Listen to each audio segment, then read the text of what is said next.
जय संविधान, जय भीम, महात्मा गांधी की जय, गोडसे मुर्दाबाद। देखिए, आज जो विषय मैं उठा रहा हूं, इसमें मुझे बहुत रिसर्च करनी पड़ी है, बहुत यूट्यूब के वीडियो देखने पड़े हैं, जानकार लोगों से बात करनी पड़ी है, क्योंकि इस विषय में मुझे कोई ज्ञान नहीं है। लेकिन मुझे लग रहा है जो आजकल एक्सटर्नल एनवायरनमेंट में हो रहा है, वैश्विक स्तर पे हो रहा है, इसलिए ये तुलना करना भी बहुत ज्यादा आवश्यक है और समझने की आवश्यकता है कि वास्तविकता में डोनाल्ड ट्रंप करना क्या चाह रहे हैं और वो क्या कर रहे हैं और अलग अलग देशों से उनकी रणनीति अलग अलग क्यों है। टॉपिक मैंने ये रखा है जिसपे मेरा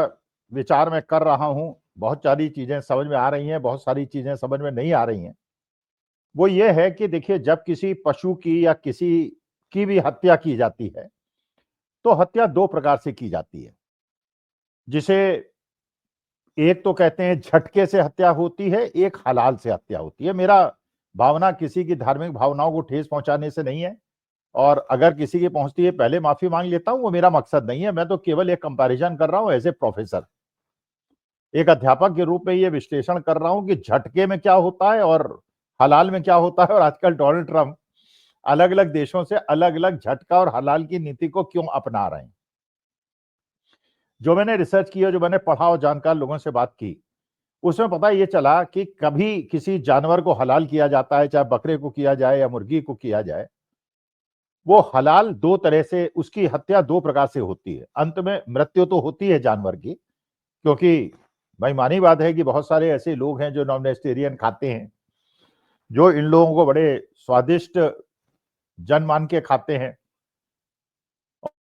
और कुछ जगह जैसे चीन वगैरह देश हैं, सुना है वहां पर सांप को और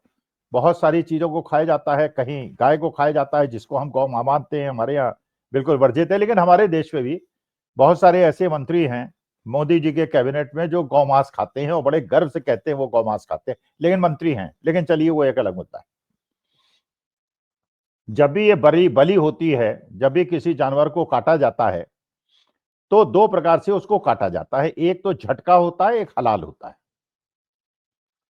झटके का मतलब यह होता है कि उसमें यह माना जाता है कि जिसकी भी जानवर की बलि ली जाए, एक झटके में उसकी गर्दन अलग हो जानी चाहिए और उसकी मौत हो जानी चाहिए, एक झटके में। जैसे हमारे हिंदू भाई बहन, अपने को सनातनी भी कहते हैं, ऐसे भाई बहन भी जो नॉन वेजिटेरियन खाते हैं वो भी ये कहते हैं, और आजकल तो हिंदुस्तान के अंदर ये बहुत बड़ा आंदोलन खड़ा हो गया है सनातनियों द्वारा कि हलाल का हम मीट नहीं खाएंगे, अब झटके का मीट खाएंगे। तो सिख समुदाय के लोग हैं वो भी झटके का मीट खाते हैं, हिंदू समुदाय के लोग हैं वो भी झटके का मीट खाते हैं। मतलब जानवर को बहुत ज्यादा कष्ट ना हो और उसकी जान तुरंत चली जाए, ये है झटका।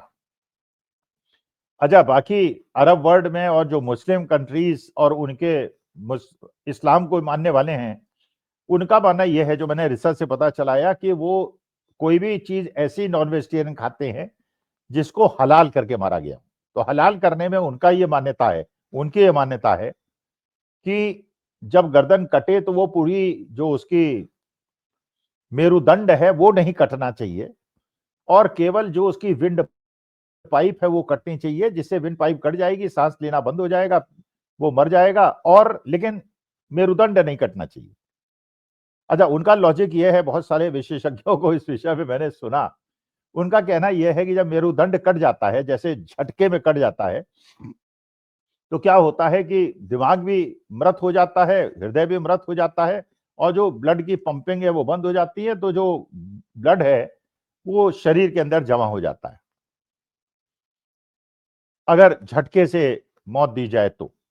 और हलाल में क्योंकि केवल विंड पाइप को काटा जाता है, दिमाग काम करता रहता है, हार्ट पंप करता रहता है काफी देर तक, तो जो ब्लड है वो ब्लड आउट कर जाता है और शरीर के अंदर वो पुराना ब्लड जमा होके नुकसानदायक तत्व जो है वो बाहर निकल जाते हैं, ऐसा लॉजिक। अब ये विषय ऐसा है कि मेरे को चर्चा करने में अच्छा नहीं लग रहा, क्योंकि भाई मैं तो उस प्रकार का सनातनी हूं जो इन सब चीजों में बहुत ज्यादा नॉलेज मेरी नहीं है, ज्ञानी हूं मैं।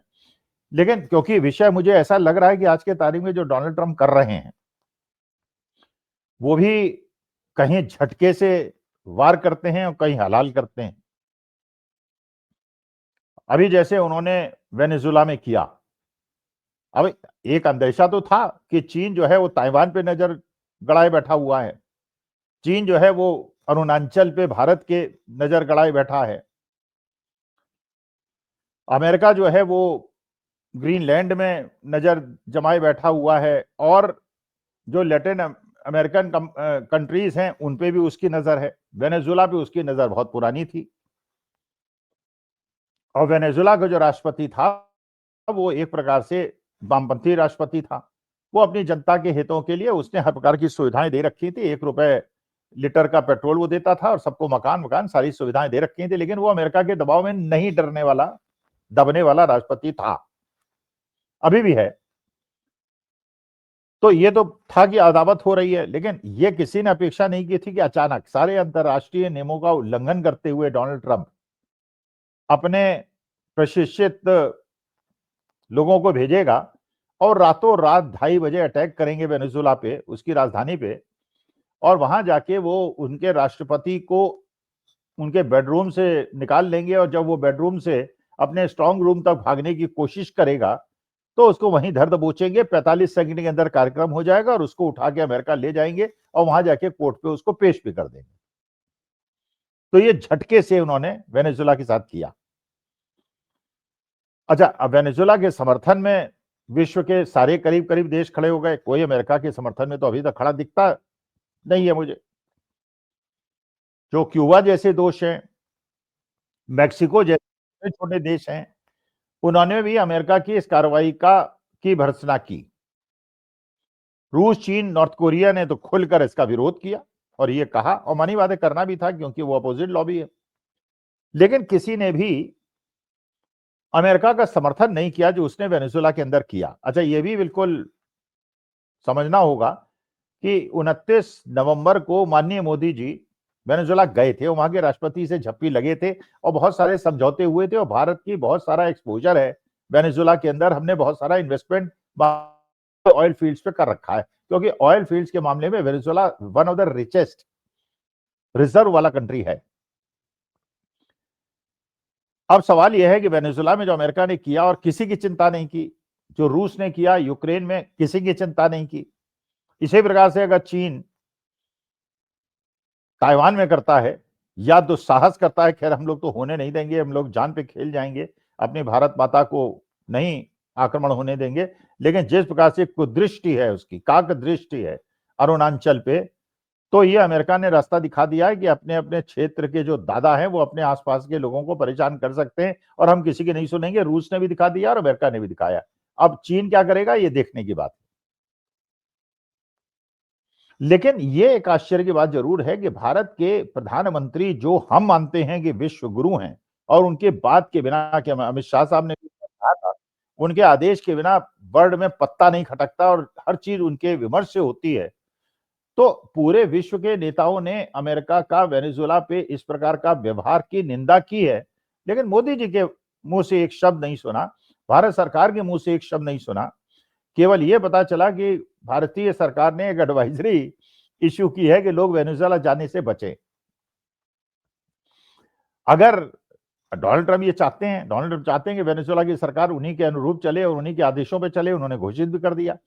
उन्हें आशा थी बहुत ज्यादा, जो वाइस प्रेसिडेंट थी वहां की, वो उनके पद चिन्हों पे चलेंगी, लेकिन उन्होंने भी कह दिया कि नहीं, हम तो पुराने राष्ट्रपति को ही अपना राष्ट्रपति मानते हैं और उसी प्रकार से काम होता रहेगा जैसे पहले होता रहेगा, और यही सुप्रीम कोर्ट ने कह दिया। और वेनेजुला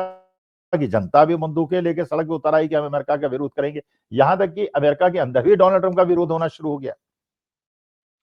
लेकिन भारत की तरफ से अभी कोई इस प्रकार की टिप्पणी नहीं आई कि इसके बारे में उनका क्या विचार है। लेकिन भारत के साथ डोनाल्ड ट्रंप क्या कर रहे हैं,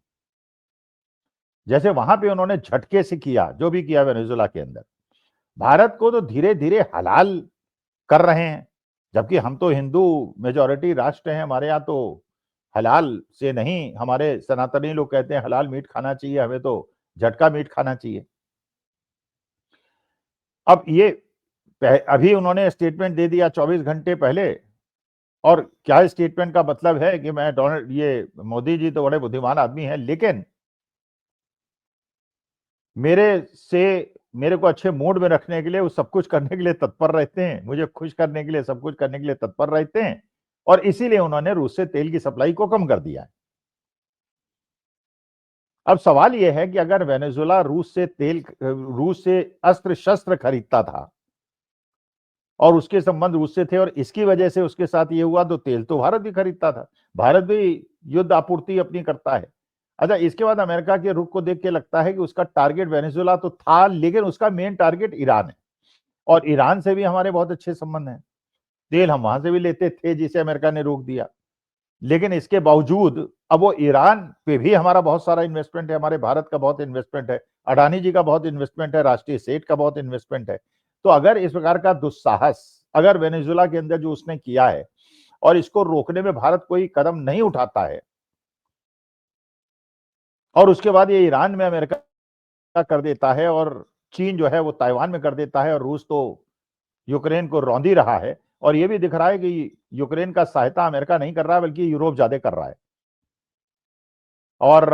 अमेरिका और यूरोपियन वर्ल्ड जो है वो इजराइल की मदद कर रहे हैं, पैलेस्टीन की मदद कोई नहीं कर रहा है। इसका मतलब ये है, जो अभी मोहन भागवत जी ने कहा है कि ताकत ही सब कुछ है और सत्य और न्याय कुछ नहीं होता। लेकिन भारत के साथ धीरे धीरे धीरे धीरे हमें जो चोट पहुंचाई जा रही है डोनाल्ड ट्रंप द्वारा, उसका राज क्या है, ये हलाल क्यों कर रहा है हमारा। कभी वो 60-70 बार कह चुका है कि भारत और पाकिस्तान के बीच का जो युद्ध विराम था सिंदूर, ऑपरेशन सिंदूर का, वो उसने कराया। बाद में चीन ने कहा कि हमने कराया। हमारे देश के लोग कहते हैं कि साहब युद्ध विराम हमने किया क्योंकि पाकिस्तान हमारे सामने घुटने डाल के बैठ गया था। लेकिन हम डोनाल्ड ट्रंप की बात का प्रतिवाद भी नहीं करते और चीन की बात का प्रतिवाद भी नहीं करते। हम देशवासी मानते हैं कि इस युद्ध में हम जीते, लेकिन जो अमेरिका चाइना की एक जॉइंट कमेटी 12 सदस्यीय है, वो ये कहती है कि युद्ध में पाकिस्तान जीता और भारत की हार हुई। तो हम तो ये बात नहीं मान सकते, जबकि हमारी सरकार जो कहेगी हम तो वही बात मानेंगे। और ये भी बात बिल्कुल मानने योग्य है कि चीन और अमेरिका एक दूसरे के बिल्कुल विपरीत धुरी हैं। अगर ये दोनों की जॉइंट कमेटी कहती है कि पाकिस्तान की जीत हुई, तो हमें तो ये बिल्कुल दिल को चोट पहुंचाने वाली बात है, क्योंकि हम तो केवल भारत सरकार और मोदी जी की बात पे विश्वास करते हैं। लेकिन अगर मोदी जी 2 शब्द वेनेजुएला पे बोल दें, ऑपरेशन सिंदूर पे मोदी जी कुछ बोल दें और ये बोल दें कि डोनाल्ड ट्रंप जो है बार बार टैरिफ लगाने पूरे विश्व के अंदर सबसे ज्यादा टैरिफ हमारे लाने के बावजूद अभी भी टैरिफ बढ़ाने की बात कर रहा है और हमें हलाल कर रहा है, तो हमें तो इसका विरोध करना चाहिए। अच्छा, क्यूबा और मैक्सिको जैसे छोटे छोटे देश उसका विरोध कर सकते हैं, तो हमारे जैसे विश्वगुरु के देश भारतवर्ष के लोग विरोध क्यों नहीं कर सकते। इंदिरा जी ने 1971 में निक्सन का विरोध किया था और पाकिस्तान को तोड़ दिया था। यह अलग मुद्दा है कि मूर्खता से पिछले 11 साल के हमने बांग्लादेश को फिर पाकिस्तान और चीन की झोली में डाल दिया है। तो आज के तारीख में हमारा नॉर्दर्न फ्रंटियर जो भी है पूरा 4-5 हजार किलोमीटर का, वो बिल्कुल अनसेफ हो गया है। कहीं चीन बैठा है, कहीं बांग्लादेश बैठा है, कहीं पाकिस्तान बैठा है। लेकिन कुछ लोगों के लिए क्रिकेट ज्यादा महत्वपूर्ण होता है, हिंदू मुसलमान का नैरेटिव ज्यादा महत्वपूर्ण होता है, राष्ट्रीय हित बहुत ज्यादा महत्वपूर्ण नहीं होते। ऐसा ही आज के तारीख में लग रहा है। इस चर्चा में मैंने जो हलाल और झटके की बात की है, इसमें मेरी किसी मंशा नहीं है किसी की धार्मिक भावनाओं को ठेस पहुंचाने की। मैंने केवल अपनी चीज का वर्णन करने के लिए शब्दों का उपयोग किया है। तो इसमें कोई व्यक्ति बुरा न माने, और अगर कोई मानता है तो माफी मांग लेता हूं। नमस्कार, धन्यवाद और प्रणाम।